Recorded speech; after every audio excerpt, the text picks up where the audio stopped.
ማነሽ ማንጠግቦሽ ማለት ነው።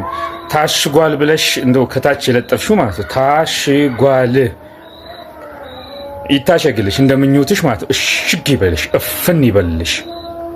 በኋላ ደግሞ አስከፍቱልኝ ብለሽ የሰርጀሪ ምናምን ልታፈላልጊ ነው።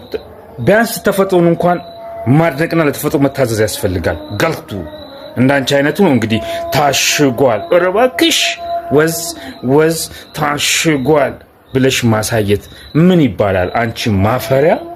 ታሽጓል በተፈጥሮ ክፍት እኮ ነው። የፈጣሪንም ጸጋና የፈጣሪን ስራ ማድነቅ ያስፈልጋል። ታሽጓል ስትይ ጭራሽኑ ድፍን ያለ ይመስላል። ኧረ ምኞት አሁን በእንቺ ከፍ ብላችኋል። በቃ ይሄ እኛ አቴንሽን ለመሳብ ማለት ነው። አቴንሽን ለማግኘት ሲባል ከፍ ብላችኋል ማለት ነው። እንደ ምኞትሽ ያርግልሽ አቦ፣ እሽግ ይበል።